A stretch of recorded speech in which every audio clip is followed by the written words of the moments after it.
Bismillah, alhamdulillah, la haula wa la illa billah, Muhammad ibn Abdillah wa alihi wa ashabihi wa walah ma'ba'du.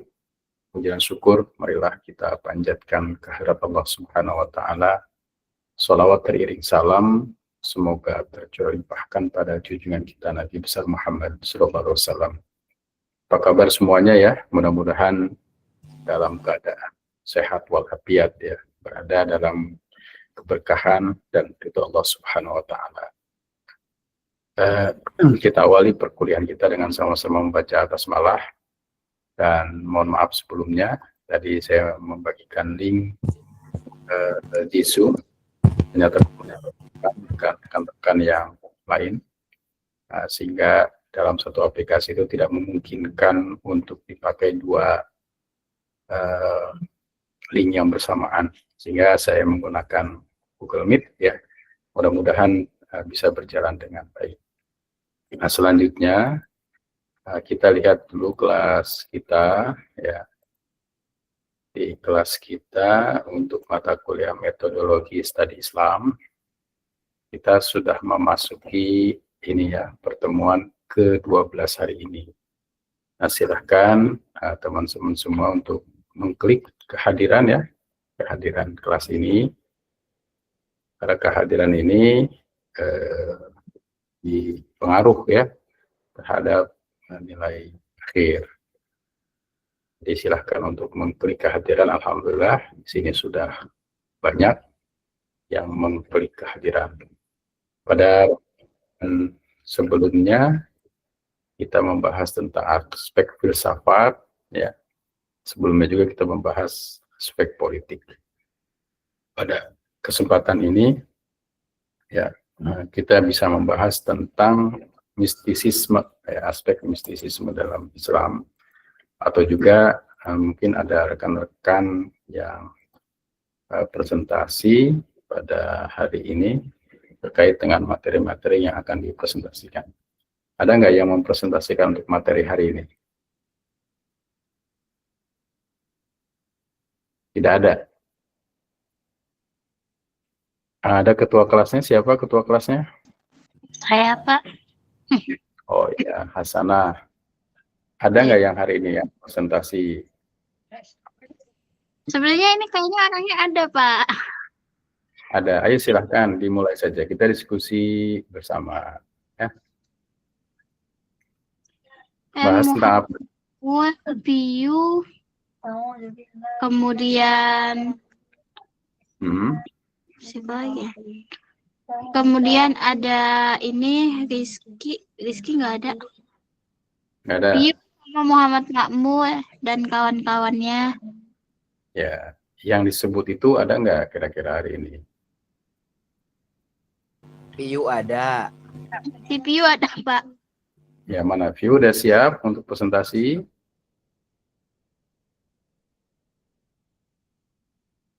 Ya, 1, 2, 3 nggak ada jawaban, berarti teman-teman semua kita coba sekarang. Siapa? Insya Allah siapa? Bohong. Oh siap, alhamdulillah ya. Ketinggalan Pak di chess. Sudah siap? Kalau memang sudah siap, disilahkan.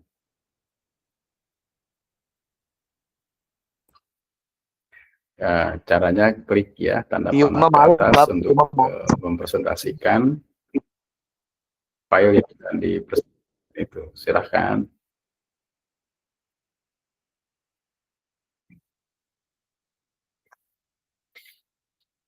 Kalau ada kendala, coba dikabari kendalanya di mana.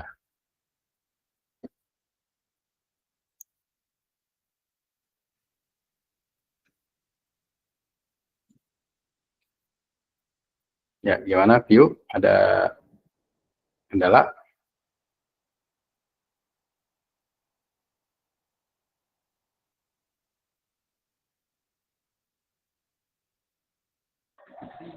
Bentar Pak, bentar. Oke ya, siap ya, ditunggu.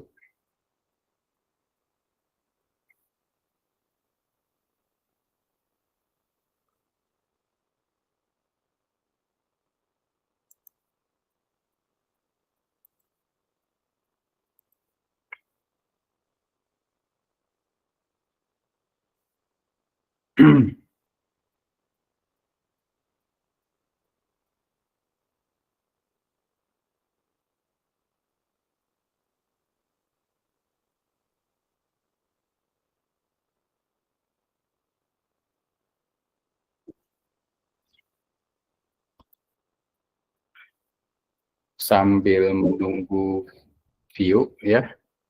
Ini ada Andi Lesmana, ada Andi?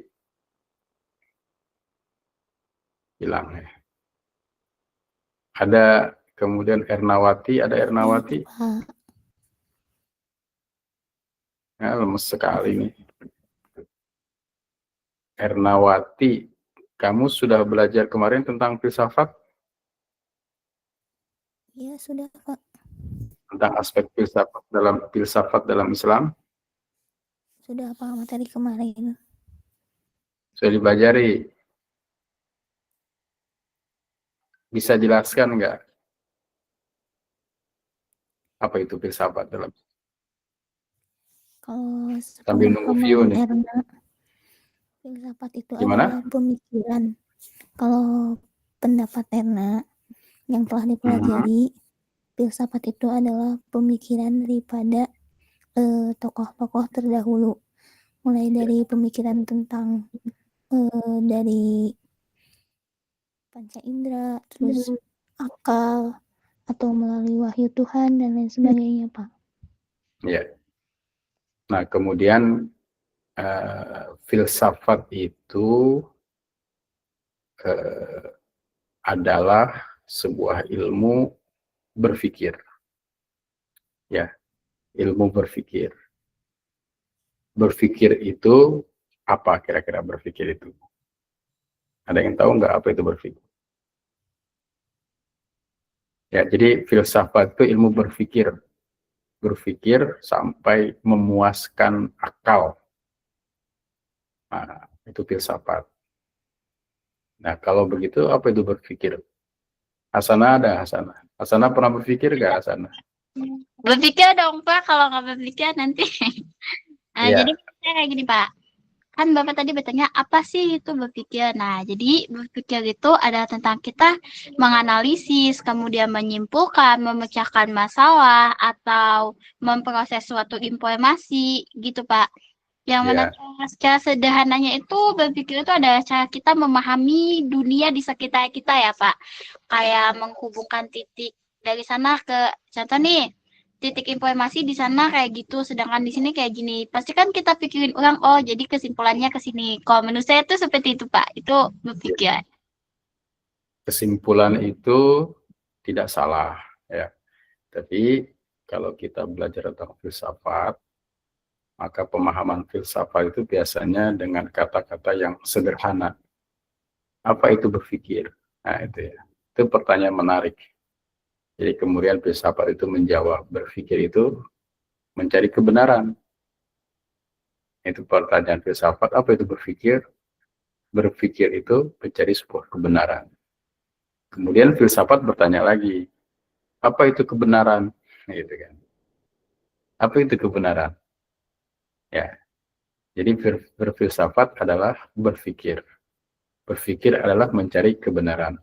Filsafat bertanya lagi, apa itu kebenaran? Ya, mungkin Adar bisa menjawab nih. Saya Pak. Oke, silakan. Kebenaran itu adalah sesuatu yang sesuai sama kenyataannya, kemudian fakta atau realitasnya. Nah, untuk merujuk pada kebenaran itu sendiri juga biasanya harus dilakukan dengan cara mencari bukti-bukti, atau biasanya dalam filsafat itu disebut dengan sains, diuji dulu. Kayak gitu, Pak.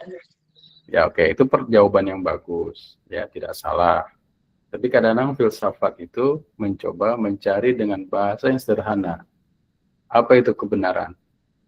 Nah, Rajib mungkin bisa menjawab, Rajib. Kebenaran itu apa?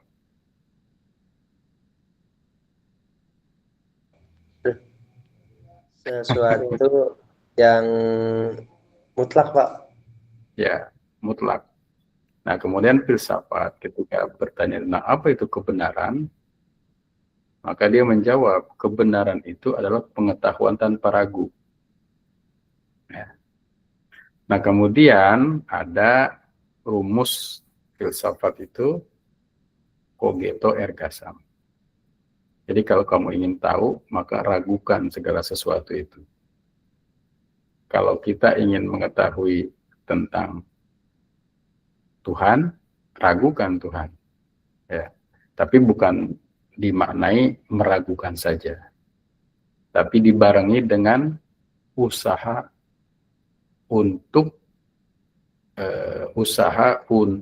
mencari pengetahuan tentangnya.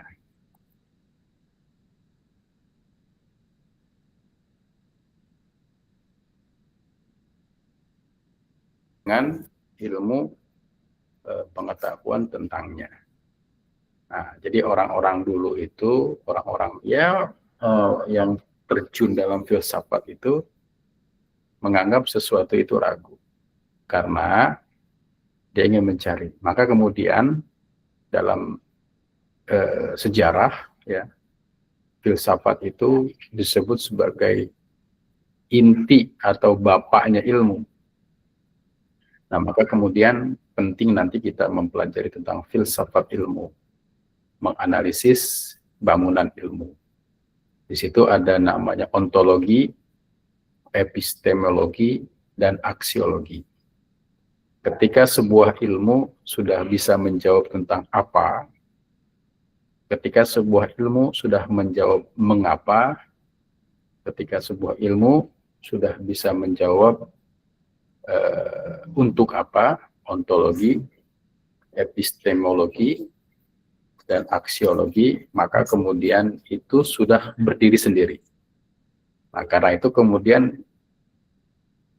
ilmu-ilmu itu berkembang, karena dia sudah menempatkan dirinya. Semakin lama, disiplin ilmu itu semakin sempit, ya, dalam pengertian semakin terfokus. Seperti dulu, ya, kalau orang sakit kepala, obatnya cuma satu, ya obat sakit kepala. Tapi kalau sekarang, kalau sakit kepala yang mana? Sebelah kanan atau sebelah kiri? Mungkin nanti ke depan ada lagi sakit kepala yang tengah-tengah gitu kan. Kita nggak tahu. Kenapa? Karena semakin spesialis ilmu. Dan itulah filsafat. Ketika dia sudah menentukan bangunan ontologi, epistemologi, dan aksiologinya, maka filsafat itu bergerak lagi mencari ilmu lagi. Ya, itulah kira-kira bangunan-bangunan filsafat. Jadi rumus dalam filsafat itu adalah meragukan, cogito erga sum. Tapi untuk dicari pengetahuannya. Nah, karena filsafat itu memiliki fungsi untuk memuaskan akal. Nah, ketika akal tidak puas, maka dia akan merambah, mencari terus, ya, pengetahuan yang terkait dengannya. Nah, itu kira-kira hal-hal yang terkait dengan filsafat. Nah, dalam studi Islam itu, ya, pada masa lalu ilmu itu tidak spesialis seperti sekarang, terbagi-bagi. Jadi ulama-ulama kita pada masa lalu itu hampir memiliki kemampuan untuk menguasai ilmu-ilmu. Dia ahli matematika, dia ahli filsafat, dia ahli ilmu tentang yang lainnya. Nah, sehingga ilmu itu berkembang. Ya, kita lihat misalkan filsafat ini cukup berkembang dalam Islam, ya, menempati posisi yang tinggi, ya. Al-Kindi, Al-Farabi, Ibnu Sina, Ibnu Rushd, ya, di mana mereka memiliki rumusan tentang filsafat emanasi, pancaran, ya, bahwa Tuhan adalah akal. Tuhan berpikir tentang akal pertama, maka muncullah akal kedua. Akal kedua berpikir tentang dirinya, muncullah akal ketiga. Nah, ini nanti kajiannya seru nih di di filsafat. Nah, tapi kita tidak menelusuri itu. Yang penting karena filsafat ini berkembang dalam ajaran Islam, maka ilmu pada masa kejayaannya memiliki tempat yang signifikan, ya, sehingga kejayaan Islam itu sangat identik dengan kejayaan ilmu dan pengetahuan. Nah, paling tidak itu ya. Jadi saudara-saudara kalian ya, bisa juga untuk mendalami filsafat ya sebagai kerangka berpikir untuk mencari kebenaran. Kebenaran adalah sebuah pengetahuan tanpa ragu. Jadi kalau begitu ingin meyakinkan sesuatu ya harus diragukan dulu. Tidak begitu percaya, harus diragukan dulu sehingga akan memunculkan keyakinan. Oke, selanjutnya mungkin View. View sudah siap, View? View sudah siap? Mana ya View-nya? Itu juga salah. Bentar Pak, ini susah dibuka. Oh, saya dibuka. Ya, mungkin sambil nunggu View terkait Kayaknya dengan filsafat. yang berbagi layar ada aja dah. Klik tanda panah ke atas. Itu. Saya ngerti Tanda Pak. panah di... Yang berbagi layar Hah? ada aja Pak. Yang berbagi layarnya Aldo, Aldo Pak, aja. Aldo. Ada Aldonya, ada. Ayo dibantu Ada, buat Pak. berbagi layarnya. Ya, silahkan. Ada Aldonya?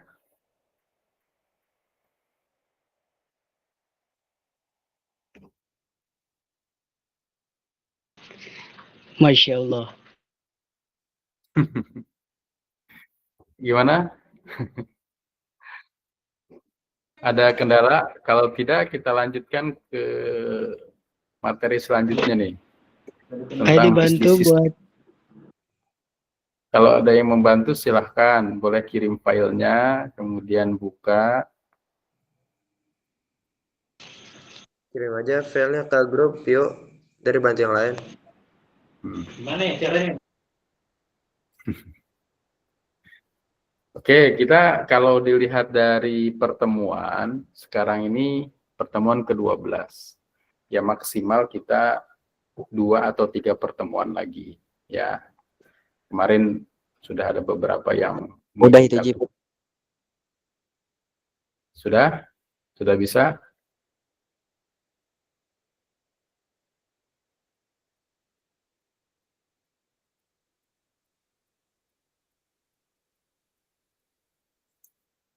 Atau saya yang berbagi file?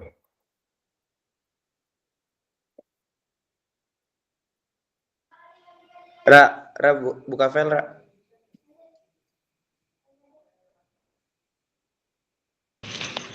Masya Allah. Naba Muhammad Makmur.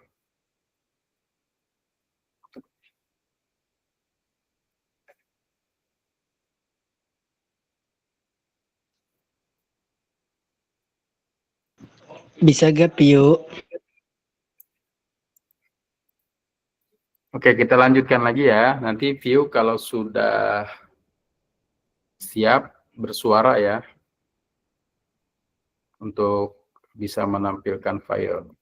Nah, saudara sekalian, dalam link Google Class, dalam link e-kampus ya, dalam link e-kampus itu saya sudah menyertakan materi.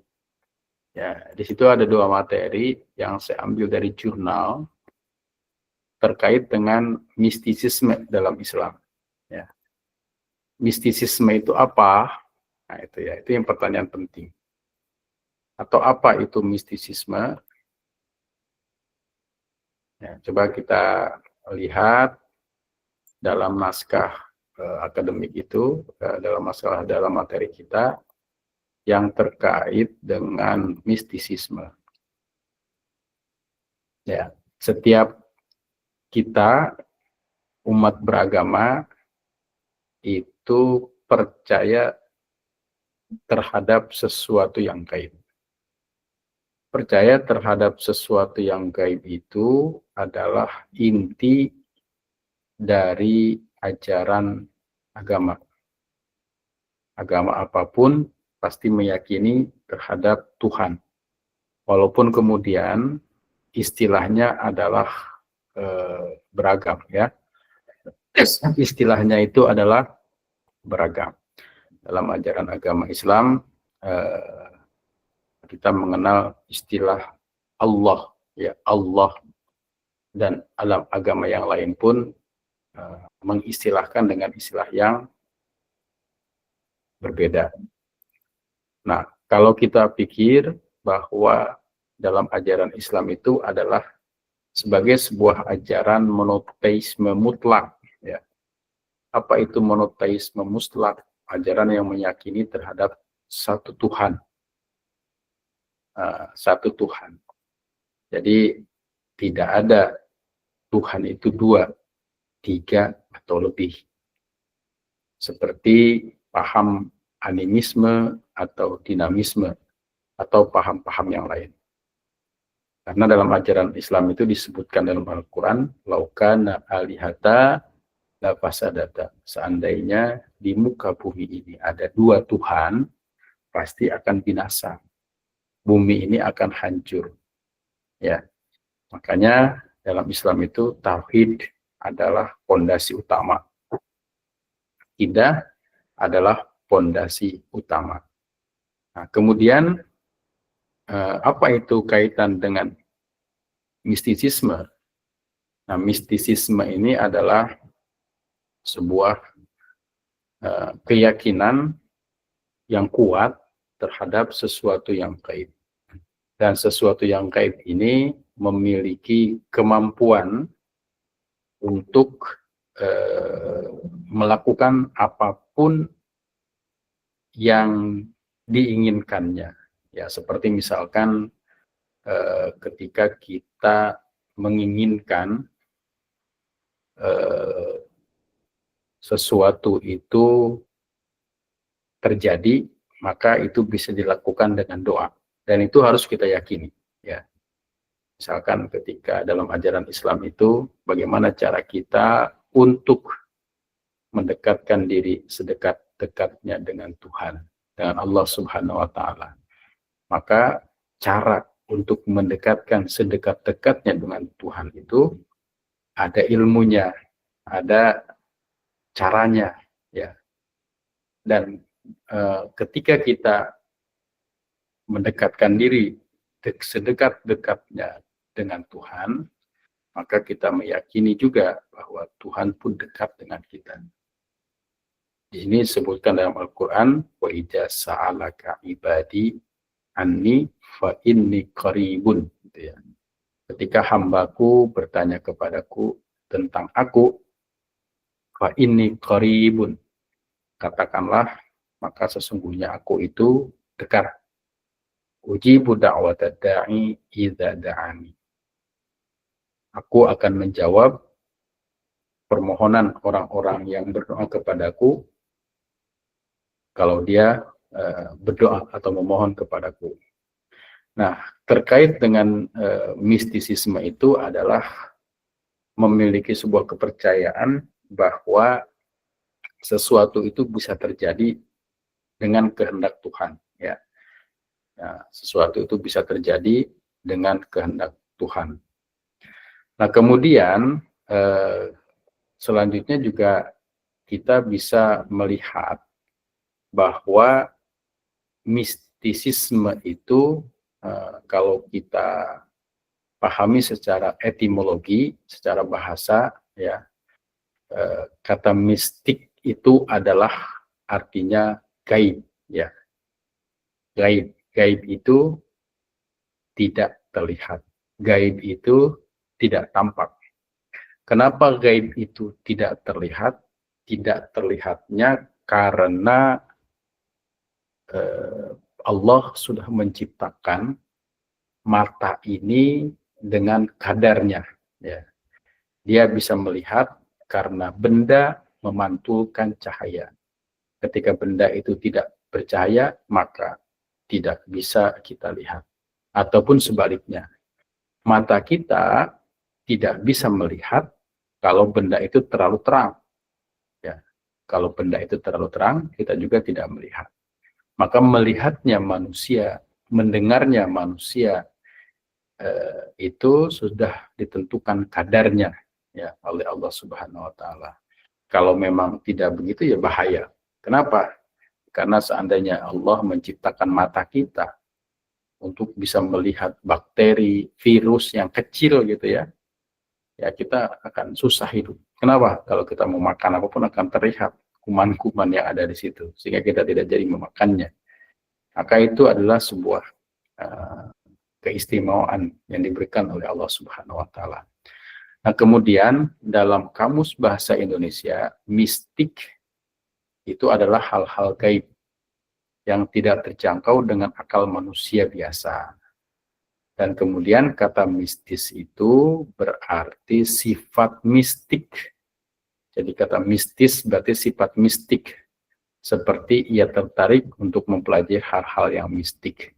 Jadi mistisisme itu adalah paham yang memberikan ajaran yang mistis atau yang abstrak gitu. Bahwa yang mistis atau yang abstrak itu bisa melakukan sesuatu ya. Maka mistisisme ini juga menjadi satu bagian keyakinan dalam ajaran Islam. Contoh, ketika kita kalau pada masa saat ini ya sudah tersedia fasilitas-fasilitas ya, ketika orang misalkan sakit ya, itu biasanya dibawa ke dokter, dibawa ke klinik tidak bisa menangani, dibawa ke lebih rumah sakit gitu ya. Nah, kemudian ada orang berobat itu yang satu ke rumah sakit, yang satu datang ke kiai yang di rumah sakit dikasih obat, yang dibawa ke kiai dikasih air ya, ketika dibacakan itu kemudian setelah itu diminum 2-3 hari dia sembuh, yang dikasih obat ya sembuh juga. Nah, kenapa itu bisa terjadi? Nah, di sini ada juga dulu ada sebuah penelitian ya tentang yang dilakukan oleh orang Jepang tentang kandungan air sebelum didoakan dan sesudah didoakan. Nah, ini menjadi yang tadinya kualitatif menjadi kuantitatif. Ya, jadi dihitung ya. Ternyata memang ada kandungan-kandungan yang berbeda. Itu dulu pernah ditulis ya di dalam sebuah jurnal yang diterbitkan oleh UIN Bandung. Dan itu memang menarik. Nah, artinya kita juga harus meyakini bahwa sesuatu yang gaib itu memiliki kekuatan. Pada hal ini kita percaya kepada Allah Subhanahu wa Ta'ala sebagai sumber utama kekuatan. Nah, kemudian mistisisme itu dipadankan dengan istilah tasawuf. Nah, ini ya, ada juga orang yang memadankan istilah mistisisme dengan tasawuf. Jadi bagaimana kemudian tasawuf itu pun memiliki historis ya, sejarah yang panjang dari masa Nabi Muhammad SAW yang dikenal dengan Ahlus Suffah atau Al-Mujma' Al-Wasit atau tasawuf ya, atau tasawuf adalah metode sektarian. Jadi metode sektarian dengan landasan meninggalkan kesenangan dunia dan menghiasi diri dengan kemuliaan agar jiwa bersih dan mulia. Jadi orang-orang yang tasawuf ini harus juga memiliki silsilah yang jelas dan muktabarah. Artinya mengajarkan sesuatu yang sesuai dengan petunjuk Nabi dan Rasulnya. Nah, itu tasawuf. Karena itu dalam konteks perjalanan ya, tasawuf itu ada beragam ya. Maka ada juga yang dilarang. Ya, seperti misalkan konteks wahdatul wujud, bersatunya antara Tuhan dan manusia, seperti yang dilakukan oleh Al-Halaj, atau yang dalam konteks Indonesia itu dikenal dengan Syekh Siti Jenar gitu ya. Manunggaling kaula Gusti, ketika orang berzikir dengan subhanallah, maka dia berzikir dengan subhani, maha suci aku gitu. Kenapa? Karena dia memiliki pemahaman bahwa aku dan Tuhan itu sudah tidak bisa dipisahkan. Anal haq, mal haqqu ana, bal anal haq, fafarik bainana. Aku adalah Tuhan. Ya. Mal haqqu ana, tapi Tuhan bukanlah aku. Anal haq, aku adalah Tuhan. Fafarik bainana, bedakan antara aku dan Tuhan. Nah, itu kan sulit dipahami oleh orang-orang awam. Sehingga dalam sejarah konteks Nusantara ini pernah dihakimi dan diadili oleh para ulama yang kemudian menjadi legenda gitu ya. Nah, itu juga sesuatu yang harus dipelajari. Dan tasawuf ini misalkan kita kenal Rabi'atul Adawiyah dengan konsep mahabbah.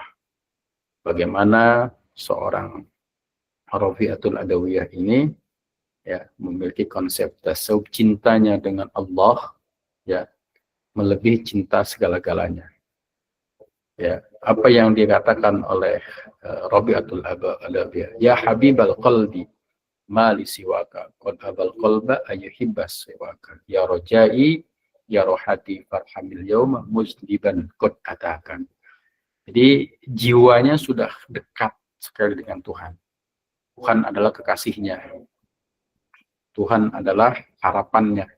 Jadi hati ini sudah enggan berpaling ya, selain Tuhan. Nah, itu konsep mahabbah. Dan banyak lagi konsep-konsep yang lain untuk mewujudkan bagaimana seorang itu dekat dengan Tuhan. Sedekat-dekatnya, dan kemudian bukan tidak perlu dengan dunia ya. Jadi orang tasawuf itu bukan tidak perlu dengan dunia, tapi menempatkan dunia itu bukan di hatinya. Kalau kita masih awam dalam hal itu ya. Artinya kita menempatkan dunia di hati kita. Ya, akhirnya kita selalu mengejar dunia.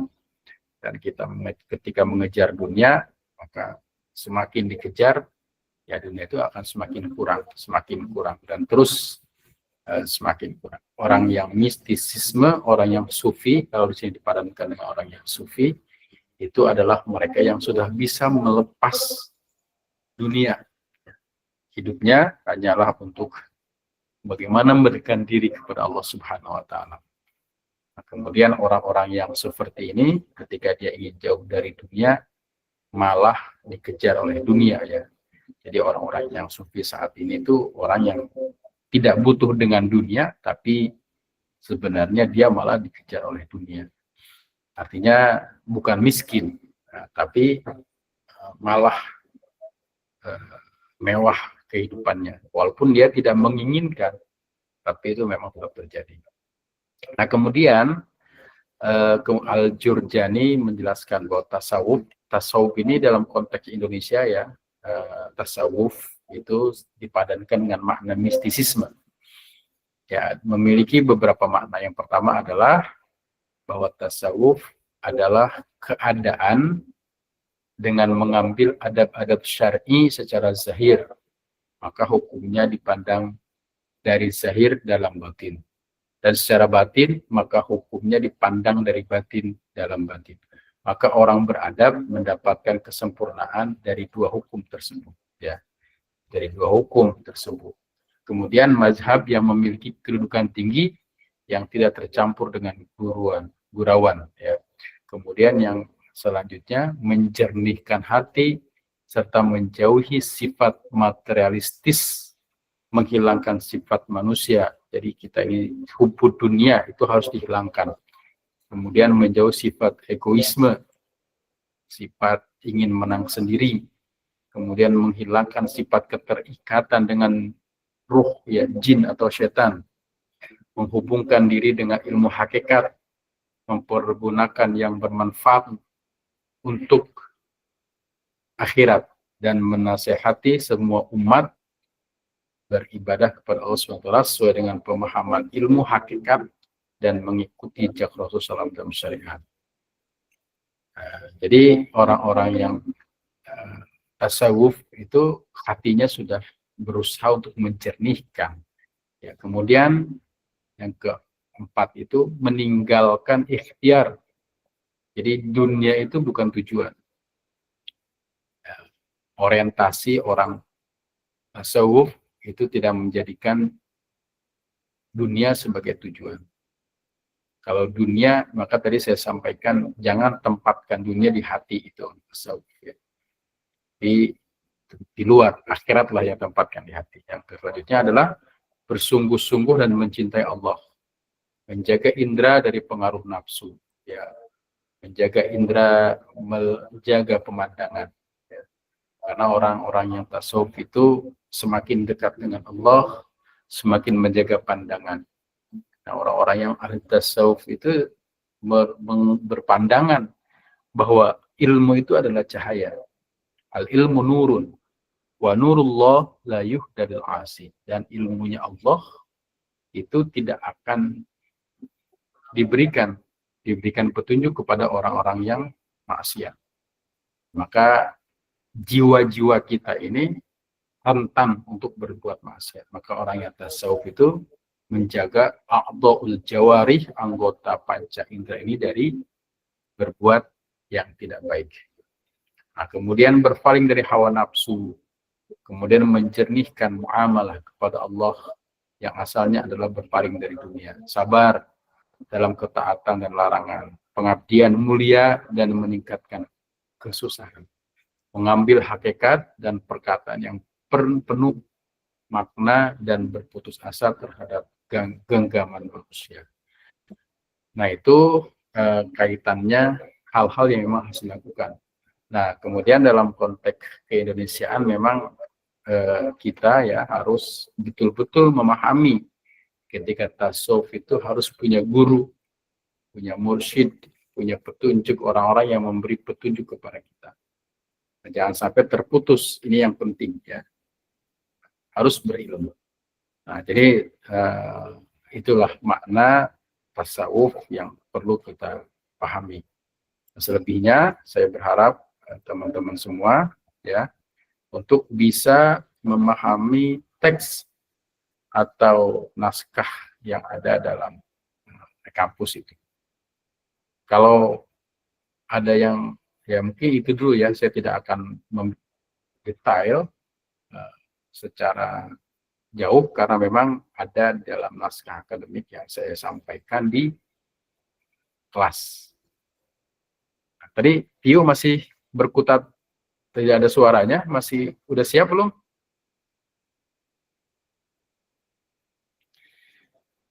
Oke, mungkin kita Lainnya sudah ada Pak, tapi tidak ada yang mau sunscreen Pak. Oh ya udah ya. Jadi nanti ketika ke depan perkuliahan ini ya harus disiapkan terlebih dahulu. Ya, karena ini termasuk salah satu hal yang diperhatikan dalam perkuliahan. Oke, tadi kita sudah bahas sedikit tentang tasawuf. Kalau ada teman-teman yang ingin didiskusikan, disilahkan. Ya. Kita tidak harus berlama-lama dalam perkuliahan online seperti ini, kecuali perkuliahan offline. Karena berdasarkan penelitian kita itu ya, kalau offline, kalau online itu 30 menit berada di laptop, di layar komputer itu sudah hebat. Oke, ada yang ditanyakan silahkan. Tentang tasawuf, ya tentang mistisisme. Jadi mistisisme itu bisa dipahami juga sebagai tasawuf. Gitu ya. Oke ya, kalau memang tidak ada, saya cukupkan dulu pertemuan ini. Ya, sekarang kita masuk pertemuan ke-12. Nah, selebihnya nanti ada beberapa pertemuan dan diakhiri nanti kita akan UAS. Nah, sebelum UAS nanti akan saya memberikan arahan-arahan dulu terkait apa yang harus dilakukan. Terima kasih semuanya atas perhatiannya dan saya harap untuk mengisi kehadiran. Ya, kehadiran kalau saudara tidak mengisi kehadiran itu terekamannya ada alasan lainnya, ya, jadi tidak dianggap tidak hadir. Itu nanti di akhir itu akan sangat berpengaruh terhadap nilai karena dia langsung sistemnya tidak bisa membaca. Kalau memang saudara tidak hadir itu langsung dikriteriakan nilainya 0 gitu ya. Oleh karena itu silakan diisi kehadiran. Terima kasih atas perhatiannya. Mohon maaf atas segala kekurangan. Akhirul kalam. Assalamualaikum warahmatullahi wabarakatuh. Waalaikumsalam warahmatullahi wabarakatuh.